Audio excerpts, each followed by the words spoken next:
Welcome to TWitWoW, the best wrestling podcast made for wrestling fans, by wrestling fans, on the web today. I'm John. That's my cohort and commentary, Ashton. And we invite you to recline back your chairs, ease all of your cares, as we present to you our NXT review, the go-home show before War Games this Sunday, which we will be previewing and predicting Saturday at 10 p.m. Eastern Time. You're going to want to be there for it. This episode of NXT, I enjoyed it. I thought it had a really fun opener, some great War Games build when it comes to, both the big, War Games cage matches. The tag division, low-key, kind of had a flex moment tonight, which I enjoyed for the most part. And yeah, I feel like all of our major stories at least got touched up a bit, including one of my favorite storylines going in the brand right now, which I can't even believe that this is it, but it is, and we'll get to it. But actually, I know we were kind of talking a little bit before we went live. You said you were in a weird mood. You thought that this show might have had a few, to use your word, cock teases, and you don't know if that's wise on a go-home show. Do you want to elaborate a bit on that here? Maybe it's more that I just feel like on a go-home show, they should be giving us stuff to get excited for the pay-per-view, not so much trying to more build up things for future TV. And I feel like they did that a little too much on this show. Like, again, we got another vignette, cinematic thing with Xia Li and Boa, and it felt like nothing really new came of that. We saw the same eye that we got a glimpse of last week. I mean, we got more frames of it this week, but when that's the only detail you're getting, 1 frame versus maybe 100 frames isn't that big of a difference. And like the Thatcher Ciampa thing that we've got going on, it feels very kind of purgatory to me. Like it's like it's like shit or get off the pot kind of thing, or I guess fish or cut bait. Well, I hate to cut you off, Emil. I know sometimes we do that with each other when we talk, so I hope you don't mind. But you did hear that they're having a match at TakeOver this Sunday, right? I think we knew that last week when Ciampa cost Thatcher the match, though. But Thatcher confirmed it tonight, though, in an interview. So I almost feel like that's being a bit unfair to that. I might have missed that interview, but I was really excited in the actual segment that we got, though, the Thatch Cam, because that was Russ fucking Taylor. Russ Taylor, who we just talked about signing with WWE earlier tonight, was with Ciampa in the ring there. I was so excited about that, and I felt like nothing came of it. Yeah, I don't know. I feel like, again, we know that we're getting a match because Thatcher confirmed it. So yeah. I can't agree with you there, essentially. But I can see like where you are coming from with the Xia Boa, even though I loved it. Because it's like, when is this going to pay off? Especially when the focus should be on the pay-per-view. So yeah, I guess with that said, we can continue this discussion in our first segment. I will. Oh yeah, there was one other thing though, dude. There was one other thing that I wanted to mention. Yes. It looked like we were going to be getting a really fun like beatdown of grizzled young veterans being able to basically just beat the shit out of Everrise again.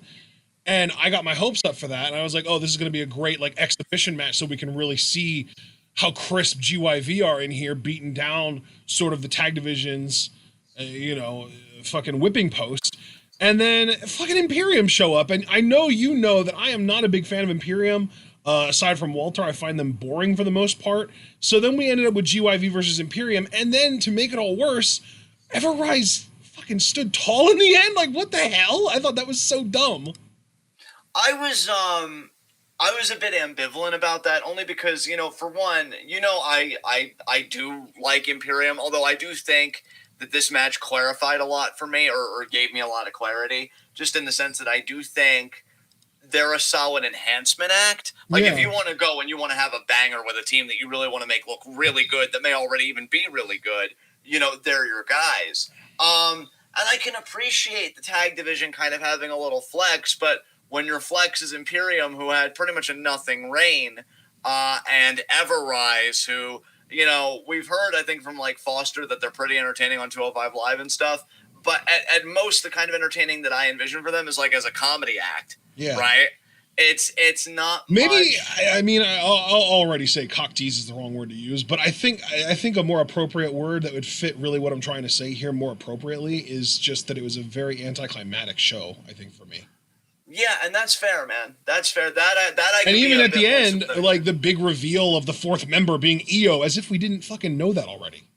Yeah, they've kind of handled that narratively. It's kind of all over the place, but we may get more into that on preview and predictions, which again, Saturday at 10. I mean, dude, I know that I kind of jumped the gun here, but I feel like I've already kind of gotten my heat of the night out of the way because everything that I just described is basically my heat of the night summed up. Yeah, and I guess my only nitpick on the show, because I didn't enjoy it, again, for the most part, I really only two nitpicks, because I loved Cameron Grimes' matchup. I just wish that he would have gotten a leg up on Loomis before Sunday. Yeah. Because he really seemed to have his swagger up. I don't like that he cowered in fear of him. Again, because really, dude, and I'm not saying it's going to happen, but it makes you think that it's going to be more or less a squash match on Sunday. And I don't want to believe that because Cameron Grimes is such a great in-ring worker. Right. If he's going to job out and do all this shit, which I know you've made your peace with it, I'm slowly making my peace with it, but at the very least, I want to see him compete. Yeah. So that kind of sucked. I think we're going to get a solid 10, 15-minute match from them on Saturday or on Sunday. I think, it's still going to be a really good match. Who wins though? I'm still kind of juggling around in my mind, and even if I did know who I was going to pick, I wouldn't say it here because I'll say it Saturday night.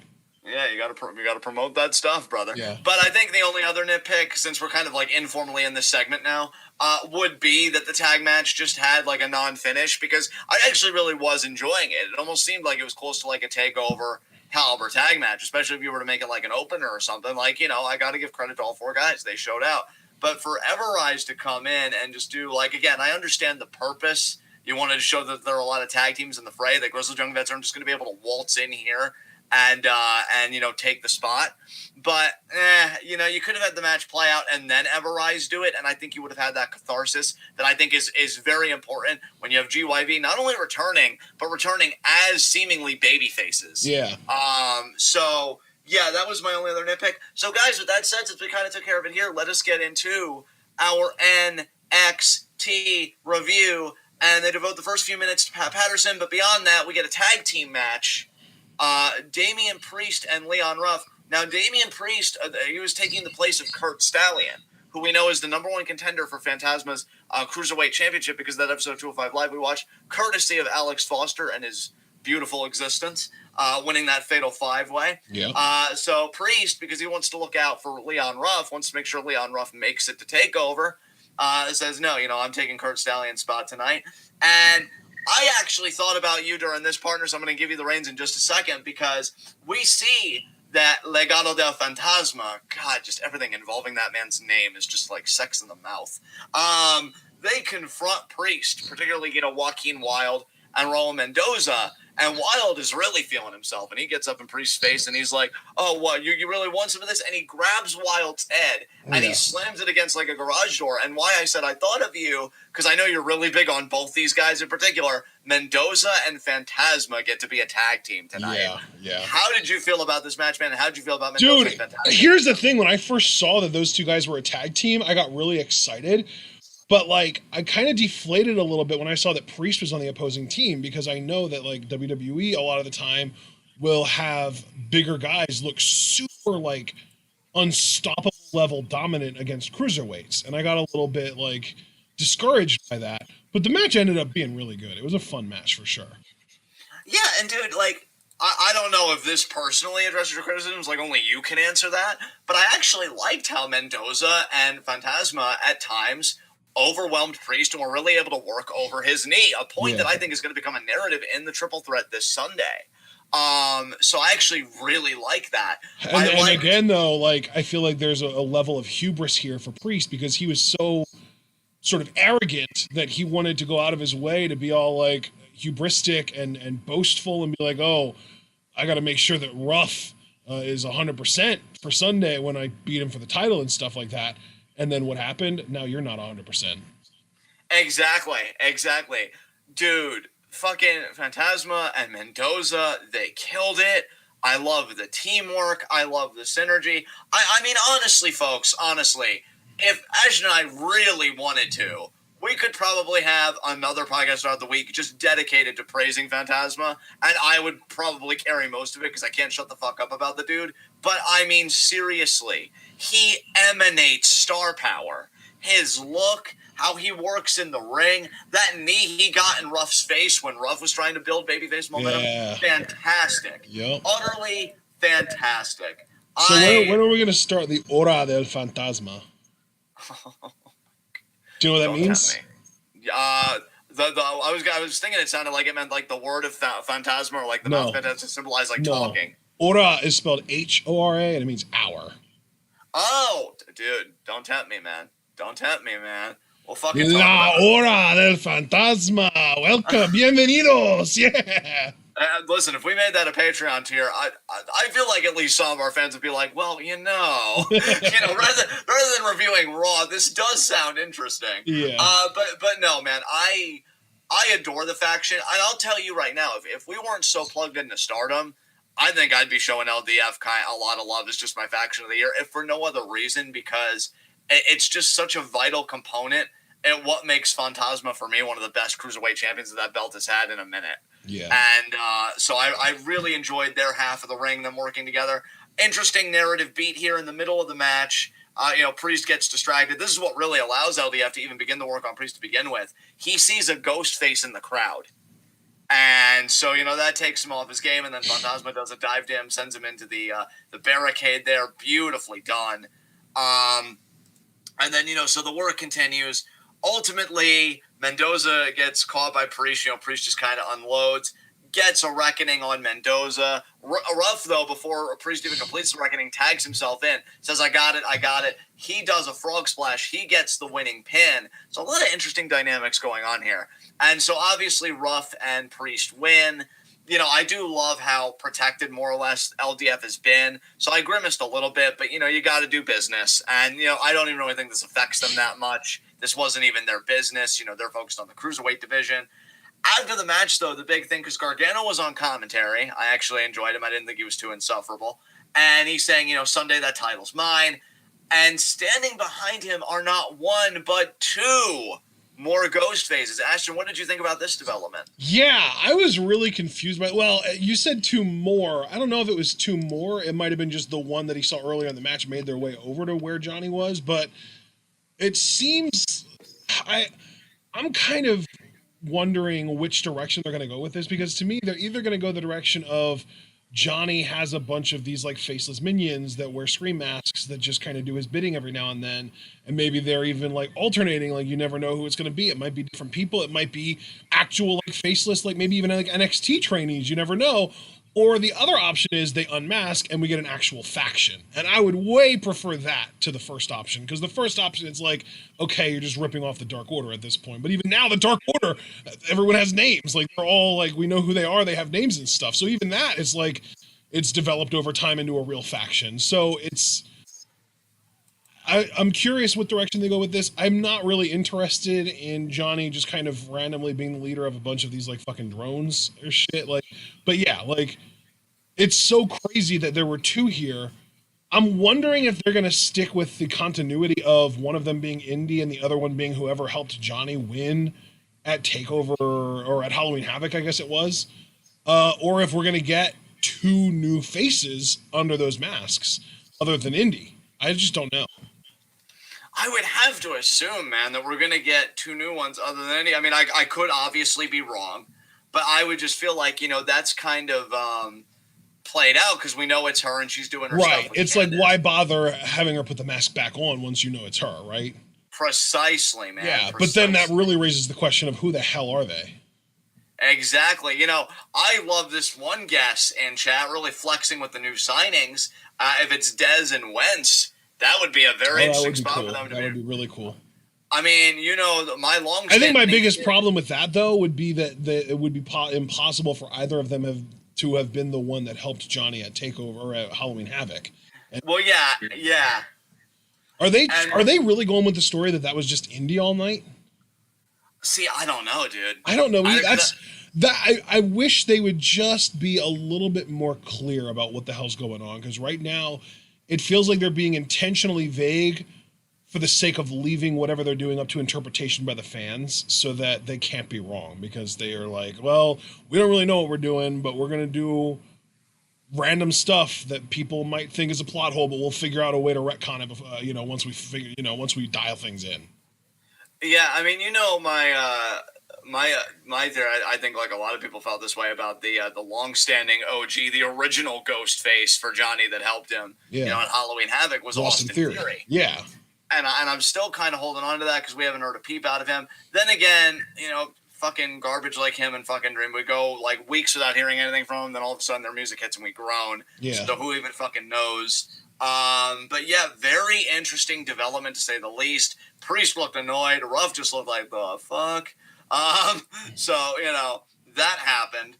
We get a recap of the O'Reilly Dunn ladder match from last week. Obviously, Dunn representing For the Brand. For the Brand got. Dude, I love the vibe that Dunn has right now. He really brings more of an air of credibility to For the Brand than anyone else. Like that crew would really feel jokey to me if it wasn't for Dunn. Dunn makes them feel legit. Yeah. Yeah. It's like McAfee is hilarious, and like Lorcan is an amazing wrestler, but he's also hilarious like on Twitter with his screaming and stuff. Birch I don't take seriously. Like those three guys, it would be really easy to overlook them and see them as a joke, but then Dunn shows up and it's like, oh shit, I guess I have to take him seriously now. Yeah, dude, for sure. So then we get a Shotzi, Rhea, and Ember kind of War Games bumper where Rhea and Ember present Shotzi with a new engine. They almost kind of do a Pulp Fiction kind of thing here where it's like emanating a gold light and Shotzi's like, I'm in love. Let's go to war. And so, it's this Sunday. They've been cute. I feel like the messaging on this whole thing and just the structure of it has been kind of all over the place, but we got there, so I'm just like, whatever. And well, again, we'll talk more about it on Saturday at 10. Then we get what happened next here. Let me just look at my notes. We had, oh yeah, that's right. I never properly saved this. We got an Undisputed Era War Games like retrospect, kind of them talking about the upcoming match and their history in War Games. What did you think about this, man? Wait, hang on a second. I feel like we skipped something. Am I tripping right now? I might be tripping right now. Did that happen before the Grimes Gray match? Yes, it did. Oh, wow. Okay. This was like a really am I thinking about the right thing? This is like the really cinematic thing that they did where they were like all in suits and shit. Like, yes. Yeah, that was really fucking cool. I loved the aesthetic of that. It was dope. Yeah, they feel really legit. Like, they really do feel like the closest thing to an Evolution since Evolution. The exact thing I was going to say is that they feel like a new era version of Evolution. Yeah, I thought this came off really well. Really curious how that men's War Games match is going to go, especially because Undisputed Era are the definitive baby faces here, which I think is the first time they've played that role in a War Games match. I mean, to be fair, it's really the first time that they've played that role since they've come to NXT, but very specifically, it is their first time being baby faces in the War Games match. And of course, it coincides with them it being the first year that they've ever not had the advantage in the War Games match. Yes, that's a great point. So yeah, I really like this. Oozed confidence, good shit. After that, we get a Team Candice interview. I unfortunately was AFK. I had to go get food. Ashton, I'm guessing though that this is just a by the numbers thing about this team. Yeah, just talking shit, basically, pretty much. Just talking shit. Yeah, no need to talk about that. So then after that, we do get Cameron Grimes versus August Gray. I gotta say, man, the only two things that I really, just from an in-ring standpoint, that I wanted to point out here, August Gray had a great spot where he like walked along the ropes and then he did kind of like a crossbody off. Dude, these new 205 guys, this August Gray and then Kurt Stallion, these guys that we never heard of prior to us watching that one episode of 205 Live, courtesy of Foster, have been really showing out lately. Oh yeah, dude, absolutely. With Grimes, though, I love the little refinements he's been making to his moveset. I was telling you this before we went live. He had an amazing sequence, and I hope this is what he does from now on, because I think it's very believable. Unless he doesn't want to, like, get stale, and he's like, any move will do. He did a sit-out swing bottom that looked, oh, my God, to set up the cave-in. Yep. And I love how he does the cave-in, too, because when he's got the person incapacitated, he picks him up, says, to the moon, throws him against the ropes, hits the cave-in. That augments a character. I love that. It's not just the moves you do, it's how you do them, it's when you do them. And it's what you do in between them. And it's what you do in between them. And I think Grimes, for as good as he's been for a long time, because he's still so young yet, but he's been wrestling for quite a number of years, I think he's really putting it together now.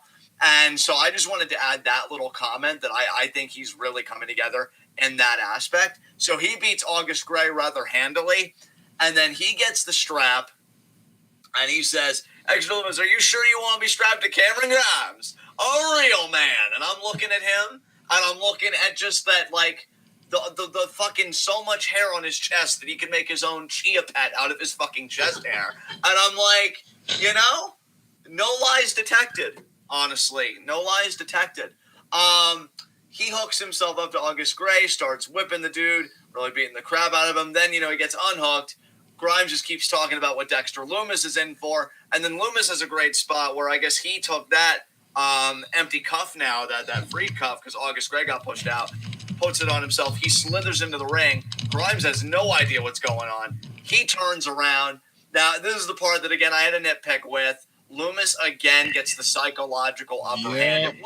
It would be interesting if Grimes at least tried, and then there was like a bit of a skirmish, but then Grimes did something cheaty, like a thumb to the eye or a low blow or something, and then got a cave in, because I understand that Lumis isn't like every other babyface. I think we do need to respect what his character brings to the table that makes him contrary to other babyfaces. But still, like, if you beat a guy that's afraid of you, who did you really beat? So I'm looking at this. Grimes should drink a couple beers before the match or something to lower his inhibitions and be like, I'm fine. Yeah, dude, I know you say that. I think you're honestly onto something there. The same way they did with Roderick Strong, I'm not afraid of Trunks or this and that. For Dexter Lumis, oddly enough, right? Yeah. They should do the same shit with Grimes, because, dude, Roderick, I even said that was the best I'd ever seen from Roderick from a charisma standpoint. Imagine if you already had charisma going into that shit with that material. Oh, man, that would make for some legend status. Can you imagine just fucking Cameron Grimes laying on the therapist's couch, hat still on his head and or on the coat rack, and just saying "Oh, Doc, I'm Cameron Grimes. I fear no man. But those eyes, Doc, I just, those eyes are just so creepy." And, just going through the whole thing, I think it'd be fucking great. So I actually do agree with you. I know it's kind of an offhanded comment you made, but I do think there's a real kernel of truth there. So again, we'll probably talk more about it Saturday.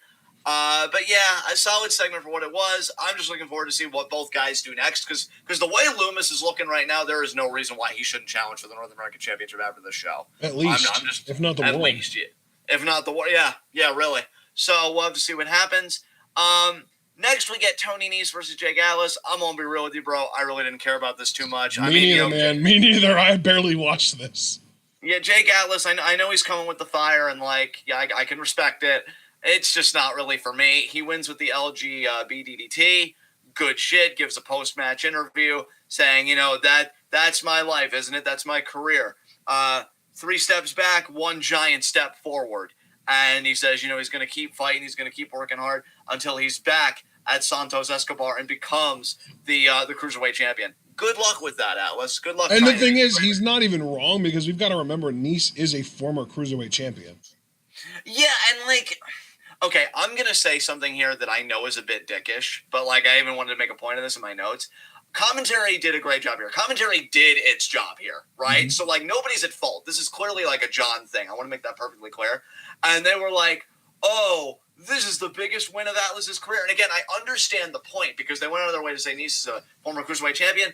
But I got to be honest, bro. Maybe it's just, again, me being a smartass. I was looking at this and I'm like, was it really though? Because, like, what has Tony Nese done lately? You know what I mean? Like, I don't know. Like, again, they did their job, and perception is reality, and they did a great job constructing that reality. I just looked at it a bit more cynically, and I'm like, yeah, that is all true. You know, no lies were told here. But, you know, maybe we should be a bit more truthful about what Nese has done lately. I don't know. So, yeah. That was that match. Yeah. Let's see. What do we get after this? Was it McAfee? I think it was. Yes, it was McAfee, because I'll even say during this match, and this is probably one of the most interesting things to happen, they did a screen where they did show up to the arena. Yep. So, yeah, it was for the brand led by Pat McAchad. And how did you feel about this promo tonight? Pat Gigachad? Pat Gigachad, yeah, dude. Look. Normally, I love you recapping the promos, and you will, because I would be an utter dumpster fire at it. I just have to say, dude, like, I love that this dude is the very best of toxic masculinity. Like, honestly, on some real shit, he just looks at everybody. Like, he never got out of that high school phase as, like, the golden, like, MVP jock that, like, took his school to state, like, his entire time there. He's the guy who should have peaked in high school, but found a way to keep growing, even like just by doing the same shit that made him peak in high school, and it prevented him from peaking in high school because like he started playing pro sports at the least relevant position in pro sports, but he was really good at it. And then he started branching out. Like he's actually been really smart about it, but like he's definitely the type of dude that you wish you could say you peaked in high school to, but you know he'd just come back and be like, oh really? Let me tell you about all the shit I've done since high school. Dude, like, he had me dying, even at the end, because he just gets pro wrestling to me. And we've said this, like, every week, I feel like, for the last few weeks, but it bears repeating, because he promotes War Games, does a great job promoting War Games, because he says, when you're in your dumb mom's basement on the WWE Network, so he plugs the network, watching War Games this Sunday, I want you to imagine that you're a member of Undisputed Era. I want you to imagine every kick I give Adam Cole in the mountain, like he's just describing all the physicality. Like, so again, if promo is promote or promotional, he promoted the fuck out of the show. And dude, because I'm a child and I definitely am emotionally stunted and I have like a weird perverse pleasure, we call it schadenfreude, right? I laughed my ass off with how he signed off on this promo. It's great to be great, and it sucks to suck. Yes. I love that this dude is so goddamn basic, but it works. Like, every faux alpha male says this shit, right? But with McAfee, it really has a believability to it. I'm sorry. I always let you talk about these. I just really, I guess I was more attentive tonight and I retained. No, dude, tonight. You picked a great time to do it because I was in the bathroom for a lot of this, unfortunately. But yeah. Oh, dude. Oh. Yeah, dude. It was, I fucking love McAfee. I love that. Dude, honestly, I hope we see him in the Rumble this year. I hope that he debuts the Royal Rumble as a rookie in WWE. He's too fucking good to keep off. Dude, they've had fucking JBL as a commentator, you know, kind of go in and get eliminated 5 seconds. I think they had Cole one year. They've had Coach one year. I know that for a fact. You can do fucking McAfee. You can do because, dude, this group, too, like, McAfee openly, oh, dude, the way he talked about the Undisputed Era video earlier in the show is like, that was the saddest night out I've ever seen in my life. Suits that don't even fit, drinking boxed wine in the back of a restaurant because they don't even want to tell you that they're serving Undisputed Era because they're embarrassed. And he openly, here's what I love about this, because you mentioned that Pete Dunne brings a certain level of... I fucking love it, man. I'm a child. You mentioned how Pete Dunne brings an air of credibility to this group, and you're right about that. You're 100% right about that. What I love about McAfee is he openly admits, like, this group came together because of money. And I only bring that up, dude, because, and I'm sure you've noticed this, like, you didn't even need to be present for this. Like, I'm you know, sad for you that you missed it. I hope you go back and you listen to it because I can never replicate McAfee's delivery. I definitely am going to. I'm definitely going to. But you notice though, right, that like Pete, and I think like he's always been like this, sure, but he's just always wearing this perpetual scowl, and he seems like if he wasn't getting paid, he'd be hell of annoyed with McAfee and how this dude talks. Oh yeah, dude, it's funny because like the vibe that I get from Pete during the promos is that he's just like trying his best to pretend that it's not even happening. He's just like in the back, sitting behind everyone, waiting to hear a line about how much they're going to destroy Undisputed Era and maybe nodding along to those, ignoring all the other shit talk, and maybe occasionally stepping in just to like be like the hype man and be like, yeah, we're going to kill you guys kind of thing. And like, it's like he's oblivious to just how silly this faction comes off without him. And he doesn't care because he's getting his payday, baby. Making that cheddar. And you know, it's funny because just to address Foster's point, like, that's fair, Foster. I'm not even going to like do a back and forth with you on it because I really do see where you're coming from. Here's my thing though, at the risk of being a complete asshole. Good, I guess. Because, like, I just love having McAfee monopolize the mic. I mean, yeah, and, plus, like, do we really want to hear Danny Burch talk? Like, Lorcan, maybe. Danny Burch, fuck no. And, like, done one or two lines, which is what he does as, like, basically the enforcer of the group, is perfect. Yeah, yeah. So really, I guess what this comes down to is maybe they should let Oni talk some, but I feel like it would almost be better off if Oni was just allowed to show personality without a mic, because like his whole gimmick on Twitter is that he just screams everything, so he should be screaming shit while Pat's talking. Yeah. So I think Foster, I can imagine like how legendary would it have been and how like jiffable of a moment would it have been if when McAfee said sucks to suck, if Lorcan would have just said something like, and you all suck. Just screams without a mic. It's like that's a Lorcan thing to do, though. I feel like I can imagine him doing that because that's the kind of shit that he does on Twitter. So like, yeah, I think like that would really solve a lot of the problem that Foster has with this. Yeah, and Foster, and again, Foster, I can concede your Pat point. talks a lot. He says that like it's a bad thing, though. Pat's an amazing talker. Why shouldn't he talk a lot? But see, I think for Foster personally, I think he even said a few weeks ago, like, he's kind of over McAfee, or McAfee isn't connecting with him, and that's why I was going to say, the one thing about this group is that you're either really going to love McAfee or you're not. And because it really is going to ride on him from the charisma standpoint and everything else. Right. We love McAfee, so I'm fucking loving for the brand. Yeah. Oh my god, this dude believes they can do anything, and I almost believe it. And then I look at their fucking sad sack of fucking Danny Burch that he's got, and I'm like, well, maybe not everything. But yeah, man, I love it. He even did try and get Lorcan and Burch in on the fun because he did this thing where he was like, does Undisputed Era stand a chance? And then Lorcan and Burch would lean into the mic and say, hell no! And they would keep saying, like, hell no to questions that McAfee asked, like, about Undisputed Era. Are they really better than For the Brand? Hell no, stuff like that. Then he asked, like, are you guys the greatest tag team in NXT history? And then he answered for him. He's like, yeah, you are. You definitely are. So, yeah, great promo here. Great energy. I love that McAfee is going to be in this War Games cage. God, I can't talk about it too much because we're saving that for Saturday, so I'm going to move right along before I get a little too excited. And so after this great segment, we get Xia Li and Boa. Again, the grittiness of these cinematics and really how far they're going with it. Because, like, I guess what I enjoy about this, because what I loved about Lucha Underground, right, especially given, that it was on El Rey Network and stuff like that, I loved... Now, we'll never see NXT do this, but they don't need to do this, and I'll get to what I'm talking about in a second. It wasn't just that Lucha Underground did cinematics, right? It's what they were willing to do with that medium.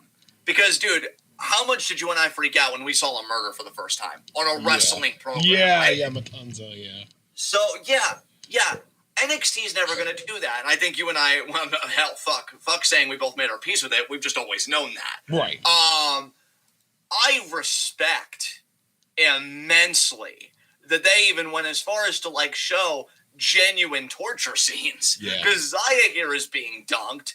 Boa here has got to go through these repetitions of dunking in the water. Yep. And, like, this is real psychological torture. Like, we need to talk about, like, for NXT, it walks the line perfectly of, okay, no blood, no whatever, but when you really think about it, that's some dark shit. God, how hilarious is that, though, that, like, just the rules in general for like what makes PG programming versus PG-13. It's like, oh, you're not allowed to show more than a drop or two of blood, but if you want to show someone getting waterboarded, you're good. It's like, yeah, dude. Ratings are a fucking bitch, man. But yeah. I will tell you, I think they played it off. SRP, am I right? Yeah, exactly. I thought this came off really well. They kind of bowed, and they were hoping to be done with it at the end. Of course, like you said, we get the frames of whoever the hell it is, and it's the curiosity. See, now this is always the gamble with WWE, and we got to remember that NXT is part of WWE. I know a lot of people that get so wrapped up in it sometimes it's like a separate thing. No, it's still part of the WWE system. It's all in the payoff, and sometimes payoff is really disappointing. I don't get that vibe here. But yeah, possibly I've been saying for years NXT, dude, fucking NXT, they need to get like a guy from like the BBB, like the Better Business Bureau out there or some shit, and being like, well, if they really did that, then Vince would have a lot more problems. But they need to just have somebody assess NXT and be like, okay, so the parking lot has no security. First of all, that's a red flag. The fuck's going on here with people being abducted? So yeah, they think that they're done. And then they just get caned in the back and presumably knocked out. So we're going to do even more. And yeah, the suffering does not end for them. This makes me wonder if the woman that's behind all of this is going to show up at the Women's War Games match or not, or if they're going to drag it out even more. They're probably going to drag it out. In fact, dude, it's really weird. And I don't think I'm like spoiling anything for Saturday. I don't think. But like, we're not getting Balor defending his NXT championship either. Yeah. So, like, we're not getting a follow-up with this, and we're not getting Balor. It's real, but I mean, you know what, though? Maybe that's for the best, because we don't even know what his health is. I'm assuming he may still be having some lingering effects. Yeah, because didn't he have to get, like, 3 plates in his jaw? Yeah, dude, he got fucked up. Yeah.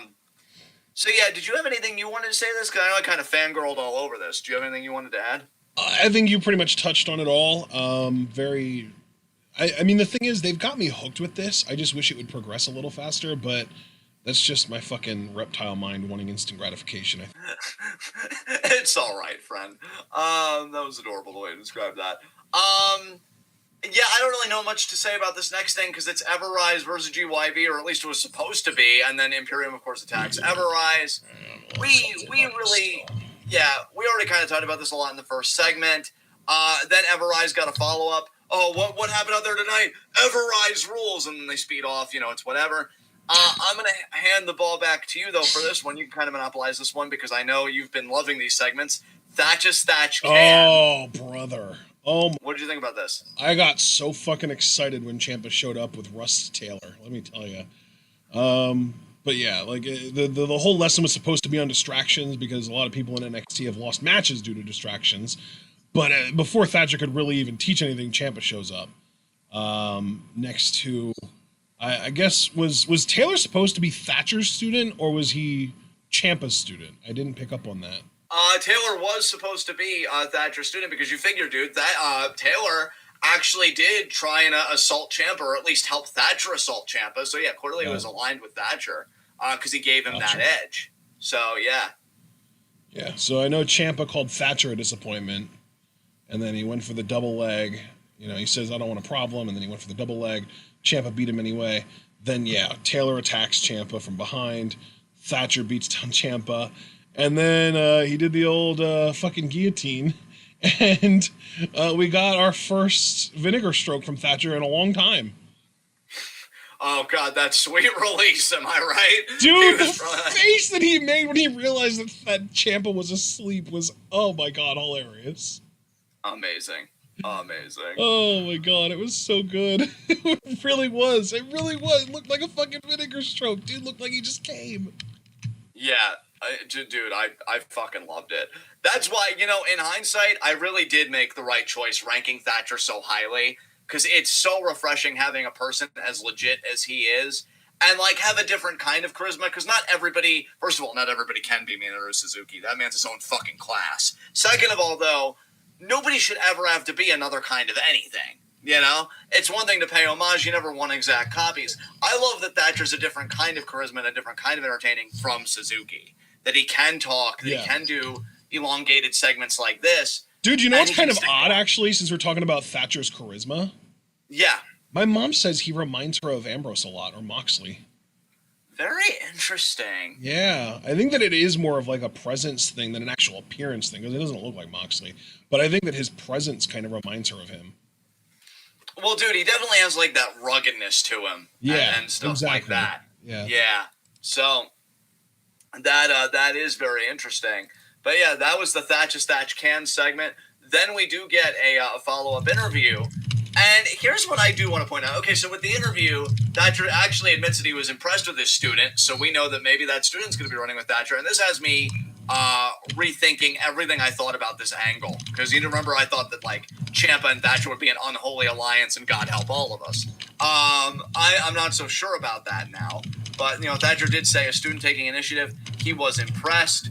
And, you know, he more or less says that that Sunday, you know, he caught Ciampa by surprise tonight, and that Sunday he's going to be surprised, you know, when Thatcher more or less beats him. But here's the interesting thing, and I want to credit Foster for this because I did notice this, but I didn't really think much of it because my focus was obviously on Thatcher giving the interview. Let me scroll up because this was very early on in the show. And he said, Foster said, and we got a certain someone in the background of the Thatcher interview. Russ Taylor was being talked to by someone. And then Javara said, you saw it too, Foster. Now, I don't know if he was being coy with a certain someone or if he genuinely didn't know who it was. So, Foster, please feel free to answer that. But Russ Taylor being talked to by somebody else, I wonder if Thatcher, because I have thought about this for a little bit, if he was going to have his own set of graduates from his school, and those graduates would be a kind of faction. What do you think about that, man? Oh, I didn't even think about that. That could be interesting, though, for sure. Yeah, like, of all the students I've had, these guys weren't wimps. They stuck it out. They passed the test of the training. And I think it would be ironic, too. And I don't think NXT would go this far in acknowledging this, right? It's just something that I thought about. Thatcher came into NXT as one half of a tag team because he had a team with Riddle because Dunn couldn't be at the show because of COVID. God, remember when Broserweights was a thing? Jesus. Feels like a lifetime ago. I miss it, yeah. Yeah. Wait, was that Malcolm? Was that Malcolm Bivens that was talking to Taylor? Was it really, Foster? You're not. It was, yeah, dude. It was. I'm looking at it right now, and it was. Holy fucking shit! Ooh, okay. My excitement just climbed even higher. Are you fucking kidding me? Okay. I mean, I guess he's losing the two big guys, but it's Malcolm Bivens that's talking to Thatcher's student now. Interesting. I know Bivens has wanted to work with Thatcher again ever since their stuff in Evolve, and honestly, let's fucking do it. I'm here for this. Foster's saying, not lying. I would never lie about that. You know what? I'm so sorry, you beautiful fucking unicorn. I love you so much. Do you know that? I love you so fucking much. And Malcolm Bivens. I love Malcolm Bivens so much. Yeah, I'm stoked about that, dude, on some real shit. Because I know that his tag team got punished because somebody, I think, one of the members of the team. Yeah, one of the guys leaked. Yeah, the Keith Lee title win, the double title win. But you know what, though? That wasn't Malcolm's fault, and I'm really glad that they're done punishing him for it, because that dude he's entertaining as hell. I'm really glad that they're using Malcolm. You got to use every asset you've got, and I wish you'd promote it better so you could actually compete with the thing you're actively competing with.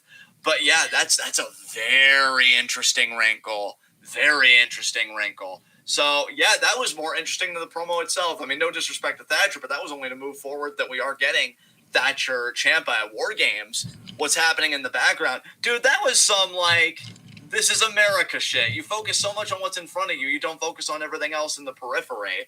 And they've got fucking Malcolm Bivens talking to Russ Taylor. That's brilliant. I love that. So you have anything else you want to say about that? Nope. All right, let's move on. Raquel Gonzalez, it's main event time versus Shotzi Blackheart. I'm just going to say, man, I have to give credit to, well, really Shotzi. Yeah. Really Shotzi. I think she gave, I'm going to give Shotzi high praise for me. I think she gave Raquel one of her best matches since just being in the NXT system. I thought the spots to me, here's how the spots came off to me. It's one thing to just impose your will. I think what makes the power of a power wrestler look even more impressive, though, is when performers have got to innovate around it. So to give you an example, there was a point in the match where Raquel really seemed to be kind of smothering Shotzi, like all over her, like and she kicks her away, and she actually does a coffin drop on Raquel. Yeah. That kind of offense, because it's like, this power's overwhelming me. I've got to overwhelm them. I've got to slow them down. The idea that Shotzi, through her body language and through the move she was attempting, she tried to Shiranui off the apron, which got stuffed. Raquel caught her at one point, drove her to the ring post and the barricade, just kind of an alternating back and forth thing. So I feel like Shotzi was like Raquel's perfect opponent because it allowed her to exert her power safely. Like, I never worried about Shotzi being hurt in this match. And then Shotzi having to scramble, kind of fight up the entropy in a way, that was a further testament to Raquel's power without her having to do anything. And yeah, I really thought it was a solid matchup. I really thought Shotzi kind of led that and kind of guided Raquel to a solid match to me. Kind of broke down a bit at the end, as these things are wont to do. But Io kind of neutralizes Candice's team, kind of gives the edge back to Shotzi's team. Also, great babyface move by Shotzi being the captain of a team and leading her team. Yeah. I actually really like that touch. Yeah. And Shotzi wins for her Thanks team. to Io. Thanks to Io. Fucking your girl, brother. Fucking Io coming in the clutch again, as she always does. I will say, too, dude, about Io, what a fucking moonsault tonight. Dude, that might have been my highlight of the night, honestly. She hit everyone. Yes, dude. Yes. Like, that was one of her best moonsaults in her NXT run, honestly. That was immaculate. Absolutely. I would say immaculate. top 3. I'd agree with that. Absolutely. So, yeah, do you have anything you want to add to just kind of my thoughts about the ladder match? I didn't love the ladder match. The thing is, though, if we're grading it on the Raquel Gonzalez curve, I'm sure it was really good, just by comparison, because her matches are never good. She's not good at wrestling, period. But, you know, I guess maybe my expectations were still a little bit too high because it was a Shotzi match. So, it's on the low end of the Shotzi scale and on the high end of the Raquel scale, if I'll put it that way. I don't really know why it was necessary for Indy to bring a ladder to the heel team to get them down when the face team managed to get down without one. That kind of confused me. Yeah. It's the little things, NXT. The sooner you really embrace that, the better. And it's also like another one of those, like, we kind of talked about this before, you know, when we were doing our Heat of the Night. It's annoying when WWE, when they telegraph something and then they still walk you through the steps of how the thing that they telegraphed is going to happen. I always get annoyed by that. You know, it feels almost similar to like when they'll announce a match on Twitter and then they'll like do something on the show early in the show to set up like, oh, well, now this match is going to happen that we knew was going to happen because of Twitter. It's like, if we already know something's going to happen, just tell us. Don't take up precious TV time trying to set some shit up that we already know is going to happen. And Shotzi's entire team basically being handpicked, constructed by the Candice LeRae team because they just targeted the 3 of them last week, felt really sort of ham-fisted and really contrived and really unnecessary, because I think they knew that was the team, and now they're basically trying to say like, oh, but the only reason they're actually on the team is because Candice attacked them, so it's like she signed her own death warrant or something.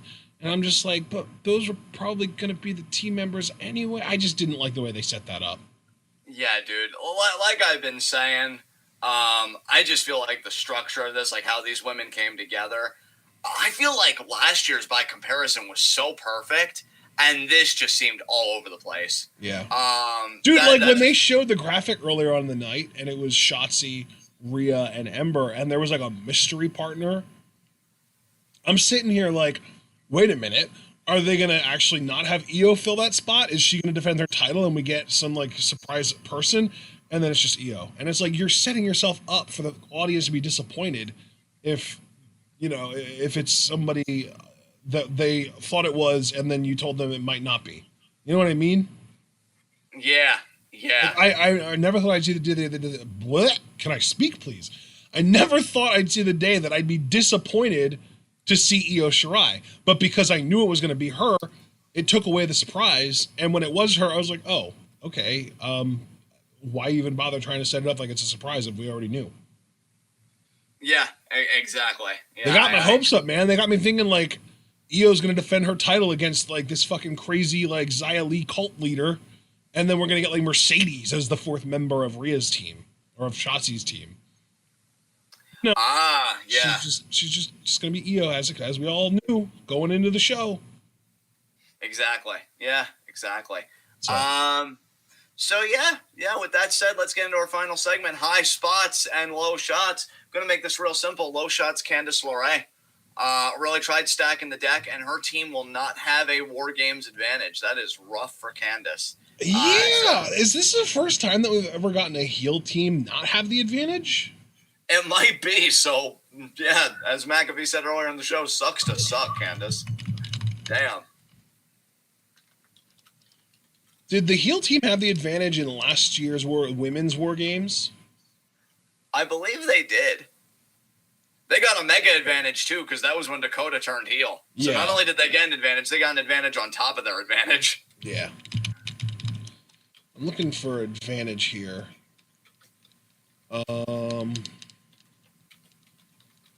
Yeah. So, yeah, I do believe this is the first time since NXT revived War Games a few years ago that the heel team in the War Games does not have the advantage. So there's really like we don't have a precedent to go off of to be like, oh, well, when this happens, then usually that happens because it's unprecedented so far on NXT. Yeah, there you go. So who's your low shot, man? You know what? Damian Priest. I mean, I know he technically did win, but at what cost? Because he entered a match that he wasn't scheduled for when he could have taken the night off to make sure somebody else stayed healthy, and he ended up getting hurt. Yeah, it's a great point, man. So he really didn't have to do this. In fact, I actually like your pick more than mine because Damian's horrible-ish night, was entirely avoidable. Entirely avoidable. He let his foolish pride get in the way of his prospects. So, yeah, I actually really like that pick. My high spot, this is a bit trickier for me this week personally. I'm going to say, you know what? My high spot's going to be Timothy Thatcher, actually. Nice. Because you've been running your school, and you finally found a student that impresses you, and apparently they impressed your favorite person on planet Earth, Malcolm Bivens, too.